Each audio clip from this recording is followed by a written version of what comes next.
Money, money, money. Build the city. Investment news.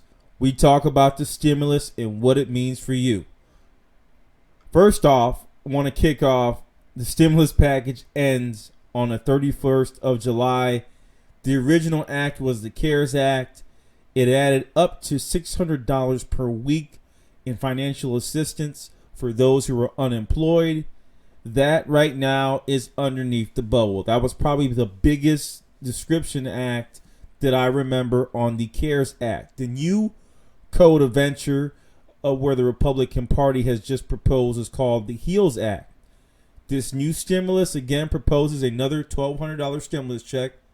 Those who made under $100,000 receive that $1,200 stimulus check in different rations.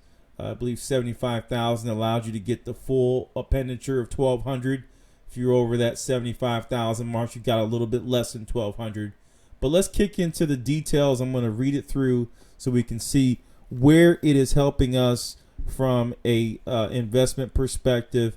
That goes for those who are not receiving it and also for those who are receiving it, because there is an end benefactor for all of those in this pyramid that we live right now.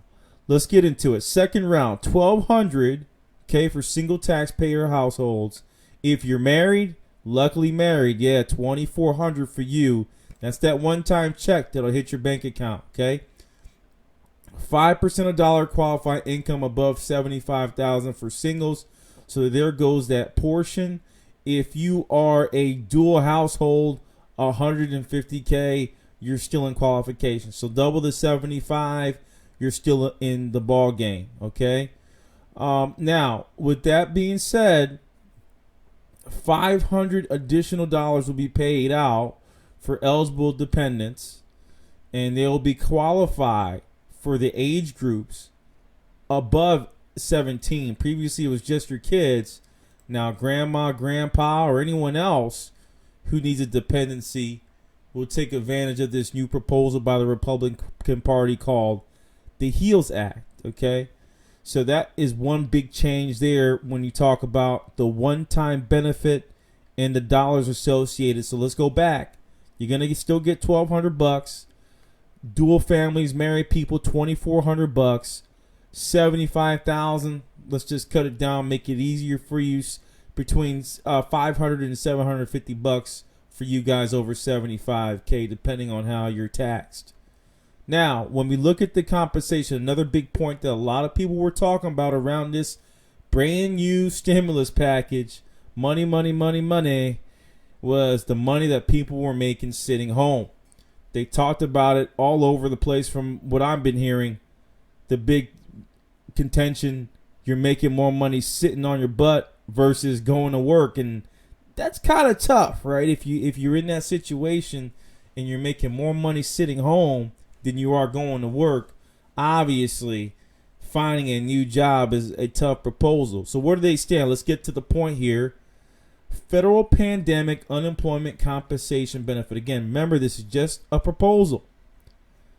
The originally provided $600 per week of federal unemployment compensation on top of the state level. So there was two levels. You had your regular state level compensation for unemployment, which I believe is at 70% of your income. And then they added on $600 to that. You know, some folks, again, were making more money than they would have going to work. This new HEAL Act proposal, they're going to supplement the $600 and add $200 per week, okay? So that's a big change. 70% of the recipients lost wages when combined with state UI compensation up to $500 per week. So depending on where your rank was at from a salary perspective, you could still get up to $500 per week in unemployment benefits. And again, that is all at the federal level. State level is not included in this compensation. It's a whole different ball game. They'll request their money separately. But from $600 to potentially $500, but realistically $200 was the proposal. That's where you would be at. And then $2 billion would be provided to states to help them upgrade their systems, again, to be able to process all of these payments. You heard a lot of talk of up on the $1,200 mark. Hey, I wasn't seeing my money. What happened to it? I wasn't eligible. But again, there's a lot of folks that were talking that, hey, I need my money, that $2 billion. And again, they weren't seeing the check. So, hey, why is that? Overload the system. There's too many people, 31 million plus people that file for unemployment. I'm not going to get into anyone that potentially is dead and filing for unemployment. I don't know how that's possible, but apparently that's possible. So now we get into the businesses. Small businesses have been hurt. Obviously, retail, restaurantes, all of that has been hit pretty hard. They're operating, under 50% of capacity.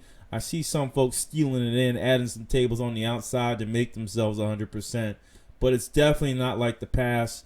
I'm in the Florida area, Tampa, St. Pete. It's pretty empty when compared to a normal, let's say, Friday or Saturday night out in the big town. So now we start to look at what the PPP brings from a small business perspective. $190 billion of allocation of support, okay? And they're restricted to firms with fewer than 300 employees that have experienced at least 50% reduction in gross revenue. So they expanded the PPP. There's still more money to be had for small businesses with fewer than 300 employees, okay? And you have at least a 50% reduction. You're gonna have to prove your gross revenue. You can't just apply for this. I had a lot of people say, "Can I just apply for this? I'm a sole proprietor, of mask." Unless your Amazon FBA went nuts, you're kind of out of the ball game, and you'd be risking a tax audit if you apply for this loan. They're going to look at that gross income to see if you're applicable. Okay? The addition that I wanted to really kick in was the forgiveness package, $150K and under. It's not shown here, but again, $150,000. They're looking at, hey, forgiving that. Don't worry about it. If you have gross revenues, I don't know what X amount would be, over $5 million, $10 million a year. Maybe they go, you know what, you're good with the $150,000. Keep that. See if you can keep yourself on the toes and keep your folks employed. And that's the main purpose and goal of the SBA due to these unprecedented circumstances. All right. And they're also going to provide up to $100 billion in low-cost loans. That's an exciting figure. Okay, with a 20-year maturity at 1% interest. I can't lie to you. I will be applying for that loan with my small business. There's no doubt about it. That's an awesome loan. And if you talk about people not being able to step up and help, that's not the USA. But we're going to talk about that cost in a minute and how painful that's going to be for our economy in the future. And if you have any kids or any relatives that you care about that are younger, they're going to feel the impact. We won't go in there right now, but let's continue to read down. $100 billion more for small businesses. And then, if you have fewer than 500 employees and experience at least 50% decline in gross revenues, you also will get that assistance. Because, again, this was slated for 300 and under because what happened. 300 employees and under. All the bigger firms, they got big dollars already. They've probably already been paid out with the CARES Act. They're still trying to reach that lower level of small business. This kind of gives them an opportunity to do so. So next one down, I hit the figures. I hit our jobs, right? If you're working a regular 9 to 5 on your first payment check, if you're unemployed, how it hits you. Then I went to small businesses, the folks that either hire you or me or could create contracts that we can work for. I touched on that and what they're getting. Okay. Now back to the businesses. Another reason to start a small business and the incentivizing that the U.S. government does, the Employee Retention Tax Act, right? 50% refundable payroll tax credit on certain wages paid by employers to employees during the crisis. They're going to raise that up. Remember, this is a Republican proposal, up to 65%. So they raise it from 50 of eligible to 60%, 65%, which is pretty awesome for some small businesses. The retention tax credit it can be claimed is also increased from $10,000 per year to $30,000. So you have a limit of $10,000 per quarter. If you're looking to survive month by month and you're dying, you're at the bar hand, you're like, Jesus Christ, May, I cannot pay you right now. This is an opportunity with the ERTC to make something happen for yourself to try to keep your employees. ERTC can only be claimed for employee wages that compensate employees for not performing services if a firm is over 100 employees. This proposal would expand this threshold to 500 employees or less. That means firms with 101 to 500 can now claim ERT on all employee wages. Okay, so it expands the range of who can get this. Now back down to the expansion work opportunity tax credit, another business offering. Employers hiring individuals and qualified groups. Okay, they would be qualified for a maximum credit from $2,400. Okay. To $5,000. So it went from $24,000 to $5,000. Again, they're taking away from your weekly paycheck, but they're adding, incentivizing small businesses to go back and try to keep people gainfully employed, making some money. Work for what you got, baby. Makes you feel better. So now we continue down. Creation of a new refundable payroll tax credit for coronavirus expenses. Again, another tax break. Okay. Business meals. Temporary full deduction for business meals. The HEALS Act will temporarily allow a full deduction for business meals. What do you think that means? This is definitely in the realms of small businesses, especially in the food industry that are dying. This should give them a boost. Go out, wear your mask, take some business partners out, talk about plans, talk about improvements or approvals. You know, get that work breakdown structure down and figure out what mergers and acquisitions you got to do at a restaurant. Support small business. Again, I like this. But let's go down. Relief fund is also added for state and localities. The bill would expand allowable use of coronavirus relief fund established in the CARES Act by permitting funds for use beyond December 31st, 2020. So 90 days after the end of the state or local fiscal year of 2021, still be eligible for this relief fund support. Okay, and it covers shortfalls incurred in fiscal year 2020 and 2021. You're limited to 25% of relief funds. All right, so this is another big, hey, I'm trying to keep you guys open. We're going to do the best we can, and this is another Operation Fix Me for now. That's why it's called the HEALS Act. All right, there's now an emergency appropriation for those that are sick, healthcare needs. $306 billion of appropriations for healthcare response funds. Miami certainly needs that. And then including $105 billion to help students return to school in the fall. That may be the big kicker. I'm worried about this section. Should have probably talked about it earlier in case some folks may have dropped off because they got what they needed from the stimulus. But the emergency appropriation is a little bit scary. I don't know about this. I don't know if the Democrats will approve $105 billion to help students return to school. But maybe they can use their lawyers up there. Maybe you can use help as a language and say, hey, you're not telling us to do it, but this should assist. So maybe that will work, okay? And then the last thing we got, liability protection, okay? Liability for healthcare workers, schools and employers, right, who go back to work are going to be basically surrounded by potential COVID cases. How do you protect those guys, right? How do you protect their families? Here goes some of the extensions and the liability protections that they're going to put in place. All right, child tax credit, earned income tax credit, an extension of $600 a week for the FPUC benefits on the HEALS Act. I think this is a great first look at the Republicans' plan. It hits on a lot of avenues. Yeah, $600 a week may not be the norm anymore, in addition to what you're getting at the state level, but they're still going to offer something in the range of $200. I believe the maximum of is $500 for some folks. So there goes the HEALS Act fully described. May sign off here, but let's get into something that's going to scare you. With that, how are the other countries faring when we look at this debt? First of all, let's look at the debt of the USA. Whew. That's a real live clock. I hope this is fake.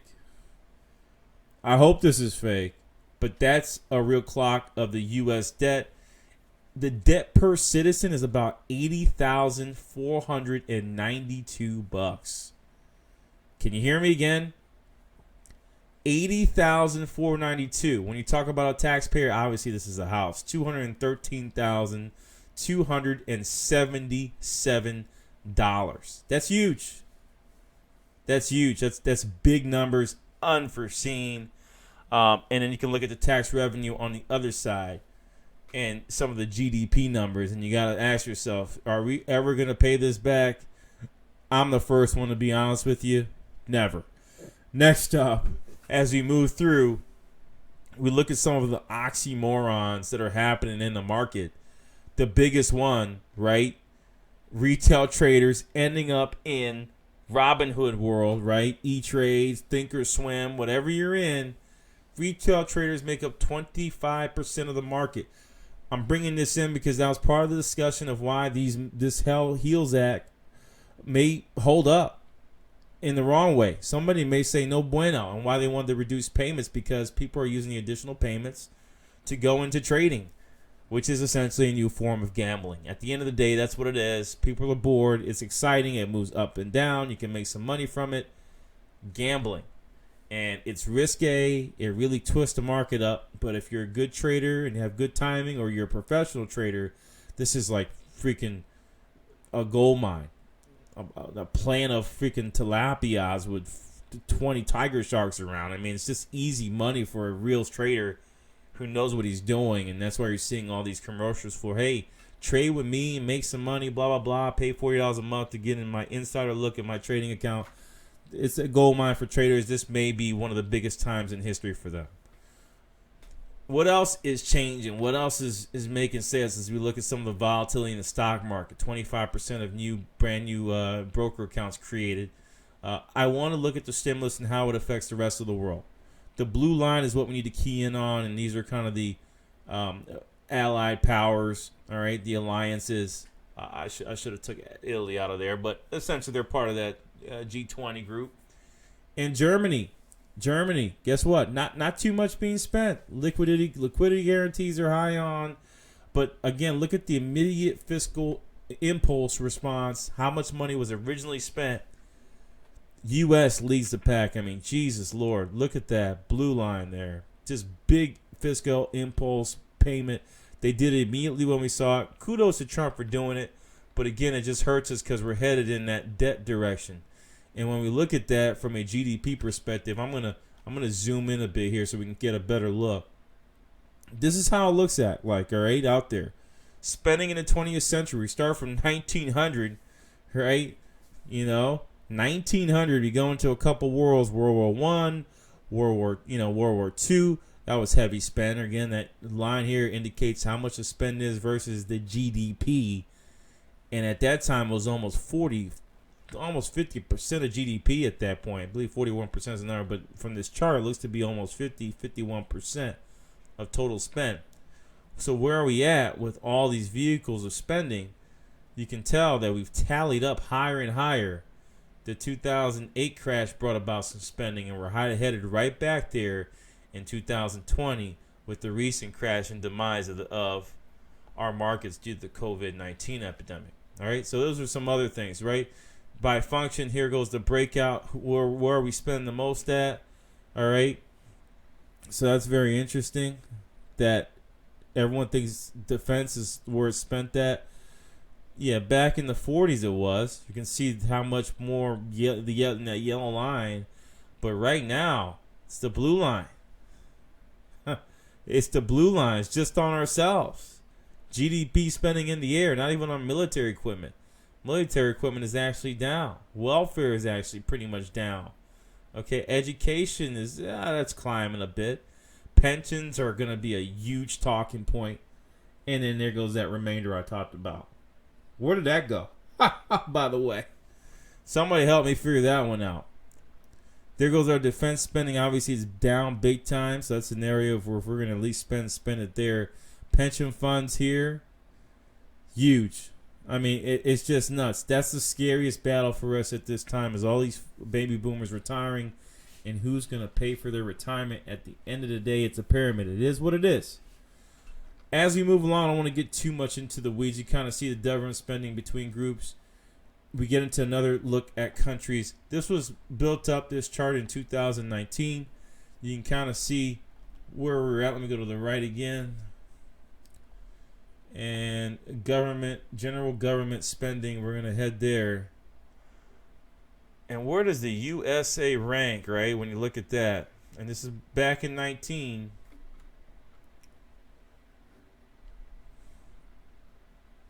So US was just around 38%, 37.8% of GDP was being spent in 2018. Okay, and it's a much bigger number now, but you can tell there are peaks and valleys and blips. I don't see China on this list because they haven't listed, but boy, Jesus, look at the United Kingdom and France. It's all a democratic thing, democratic societies. They're spending heavy. Good old Germany spent about 44.6. Again, this was back in 18. I know this is old stale data, but this data doesn't move as quickly as one would think. If everyone's off, everyone's off. So the impact is basically the bell curve flattens out when you look at that activity. So again, the biggest spenders are in France. Everyone that speaks a little bit of French up top, right? And then we got Sweden, Denmark. Again, they've been operating pretty well with these circumstances. Now, with all that said, we get all this great news on the HEALS Act. I give you a little bit of money talk at the end of it on where the spending is being handed out to and how you can get a new PPP and how you, if this passes, you get $1,200 and plus maybe $200, $500 a week extra. Now we can look at China, one of our main competitors, and what the heck are they doing when we look at spend, right? U.S. is here, big old trampling over our GDP. China only has spent $595 million, about 3.6 trillion yuan, on their people. That doesn't include small businesses that have had to lay off or people that have been laid off. So that's an interesting package, a different type of pursuit for China, but it also shows how much savings and discipline that they have, that they can be able to get themselves out of this situation. At this time, Build a City, I'm going to sign off. I think it was good data points for anyone wanting to receive the stimulus. You got the detail. Please like, subscribe, and share this channel. I hope to grow it and get an opportunity to start to interview folks on how we can make additional money from our 9 to 5 ends. Build this City, sign off. I'm out. Thank you.